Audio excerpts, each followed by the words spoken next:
అంటే గురుకులాలలో social welfare హాస్టళ్లలో ఎక్కడైనా సరే సోషల్ వెల్ఫేర్, ట్రైబల్ వెల్ఫేర్, గురుకులాలు, అదేవిధంగా మైనార్టీ వెల్ఫేర్, బీసీ వెల్ఫేర్ ఎక్కడికైనా ఈ ప్రతిపక్షంలో ఉన్నటువంటి మా నాయకులు కేటీఆర్ గారైనా హరీష్ రావు గారైనా మిగిలిన మా నాయకులు ఎవరమైనా స్పందిస్తే తప్ప ప్రభుత్వానికి కనీసం దున్నపోతు మీద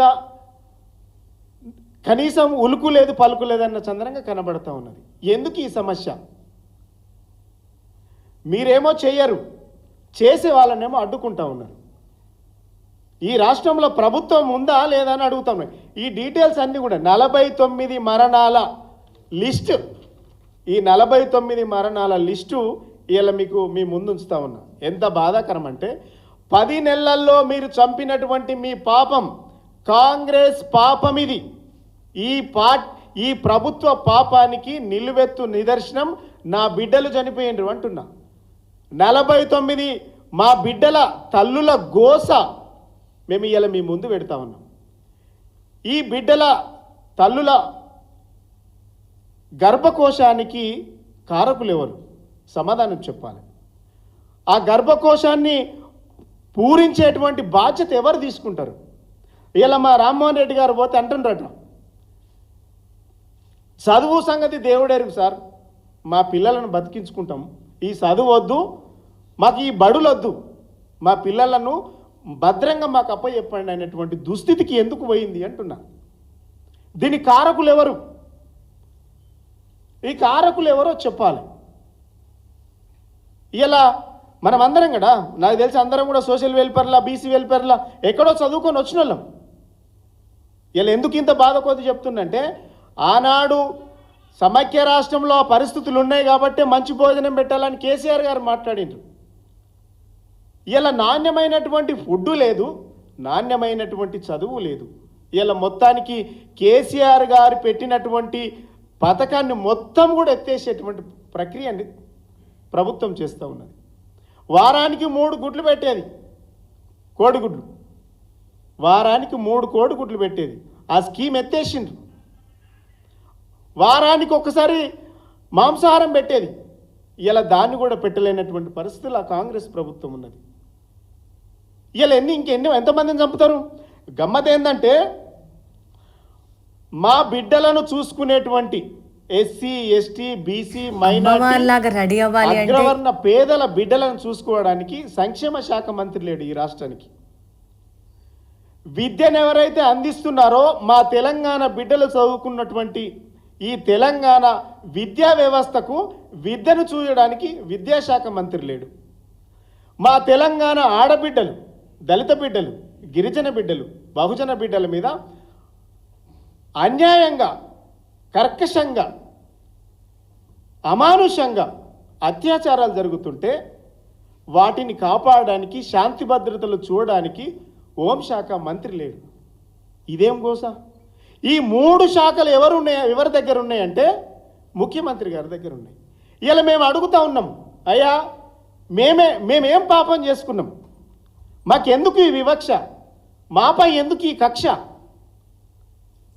దళిత బిడ్డలు, గిరిజన బిడ్డలు, అగ్రవర్ణ పేదలు చనిపోతూ ఉంటే మీరు ఎందుకు స్పందించరు?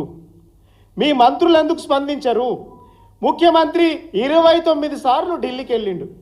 29 సార్లు, అక్షరాల 29 సార్లు అంటే దాదాపుగా 58 సార్లు అన్నట్టు లెక్క. అప్ అండ్ డౌన్ 58 రోజులు మీరు ఢిల్లీలో ఉన్నారు. 365 రోజులల్లో ఒక్కరోజు ఇంతమంది చనిపోతూ ఉంటే, నా బిడ్డలు, గిరిజన బిడ్డలు, దళిత బిడ్డలు, మా తల్లుల పేగు బంధాలు తెగిపోతూ ఉంటే మీకెందుకు కనికరం లేదు అని అంటా ఉన్నా. మీ మనసు ఎందుకు ఒప్పుకుంటలేదు అని అడుగుతా ఉన్నా. మీ మనసు ఎందుకు కరుగుతలేదు అని అడుగుతా ఉన్నాం. మీ గుండె ఎందుకు కరుగుతలేదు అని మేము ప్రశ్నిస్తూ ఉన్నాం. ఇంతమంది చనిపోతే ఎందుకు మీరు కరుగుతలేరు? కనీసానికి వాటి మీద సమీక్ష లేదు. ఇంతమంది చనిపోయినా 1000 వరకు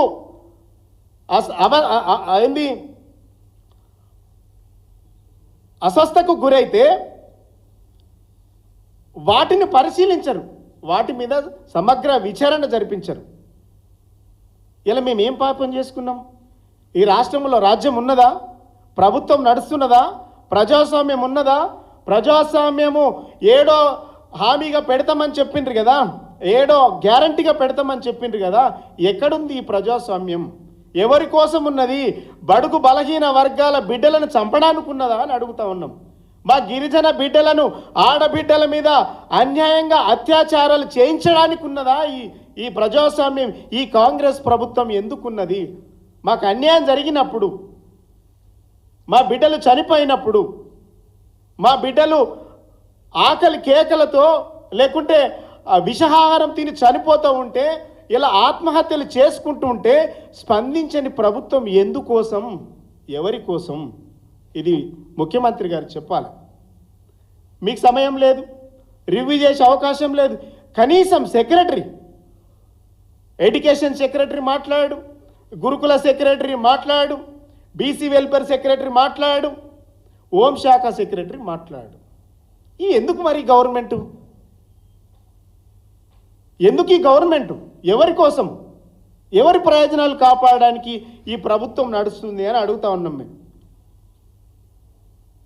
ఇది ఎంత బాధాకరమైనటువంటి విషయం అంటే, ఇంతమందికి చావుల కారణమైనటువంటి ఈ ముఖ్యమంత్రి, ఈ కాంగ్రెస్ ప్రభుత్వం, మంత్రులు ఎవరి ప్రయోజనాలు కాపాడడానికి ఇలా రాష్ట్రాన్ని పరిపాలిస్తున్నారు? ముఖ్యమంత్రి గారు ఈ నెల బహుశా నవంబర్ 14 తారీఖున బాలల దినోత్సవం రోజు కార్యక్రమంలో పాల్గొన్నాడు. ఆ రోజు ఏం మాట్లాడిండు? విద్యార్థుల పైన ఎవరైనా గురుకులాల్లో చదువుకున్నటువంటి విద్యార్థులలో నాణ్యమైనటువంటి భోజనం లేకుంటే వారిని జైలుకి ఈల్స్తామని ప్రగల్భాలు పలికిండు. ఇలా ఎన్ని రోజులైంది మీరు మాట్లాడి? 10 రోజులు కూడా కాలేదు, 12 రోజులు అయింది. మరి ఏం జరిగింది? ఒక్కరి మీదనన్నా కేసులు పెట్టినరా?